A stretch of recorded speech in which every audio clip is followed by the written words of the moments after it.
Assalamualaikum warahmatullahi wabarakatuh. Balik lagi di Kronologi Channel.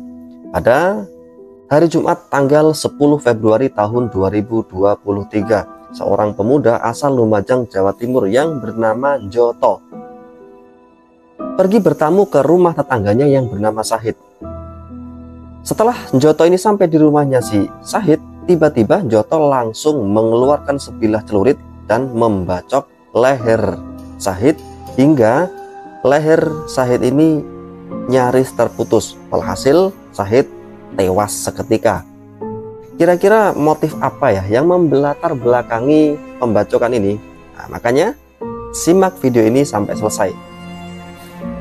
Perseteruan antara Joto dan Sahid ini ternyata bermula sejak tahun 2015. Awal mulanya Sahid ini dari rumahnya hendak pergi ke rumah keponakannya yang jaraknya sih nggak jauh dari rumahnya Sahid.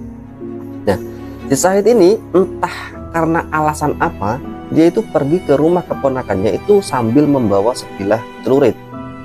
Jadi alasannya tuh memang nggak tahu kenapa sih, cuma pergi ke rumah keponakannya kok bawa celurit gitu. Si Sahid ini pergi ke rumah keponakannya jalan kaki. Nah, sampai di tengah jalan di persawahan, Sahid ini bertemu dengan seorang warga yang bernama Nasari. Nasari ini berpapasan dengan Sahid sambil membawa sepeda ontel. Namun di sini kecelakaan terjadi. Tanpa sengaja, Nasari ketika berpapasan dengan Sahid, Nasari ini sepedanya menyenggol badan dari Sahid.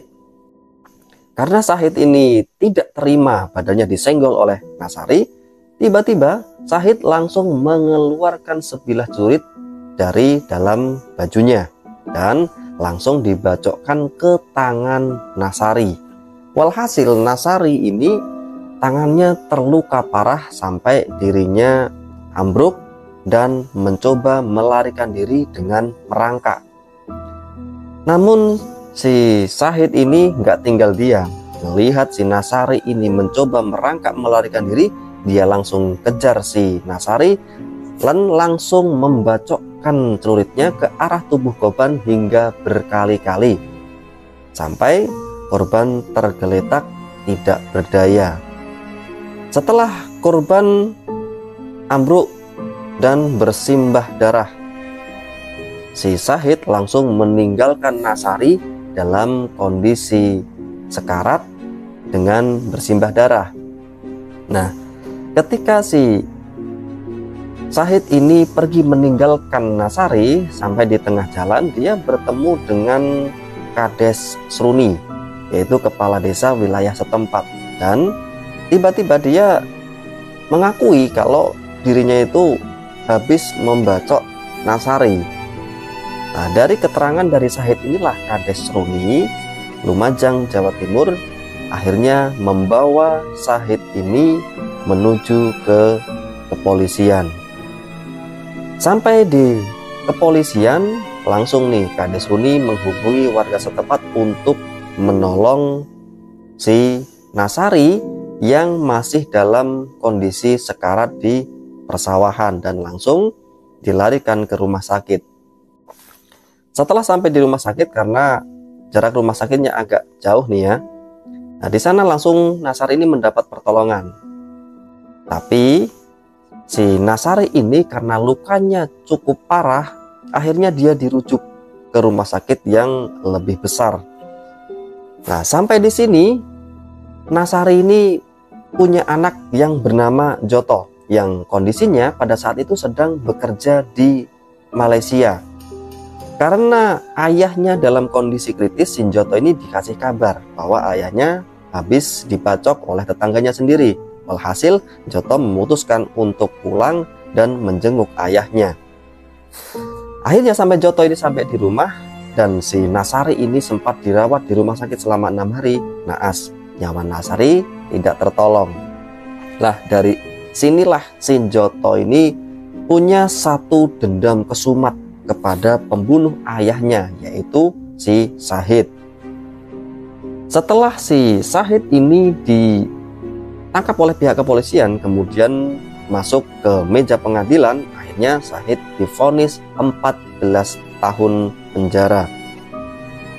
Selama si Syahid ini di penjara, ceritanya faktanya si Syahid ini juga sempat dipindah-pindah penjara karena Syahid ini sempat ya di penjara selalu bermasalah dengan napi-napi yang lain. Makanya si Syahid ini akhirnya dipisahkan di penjara tersendiri.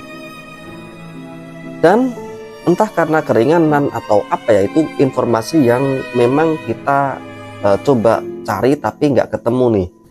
Dari vonis 14 tahun penjara, tapi pada tahun 2023 si Syahid ini sudah keluar dari penjara. Jadi kasusnya tahun 2015, tapi tahun 2023 si Syahid ini sudah keluar dari penjara. Jadi dia hanya ditahan selama 8 tahun dari 14 tahun vonis penjara.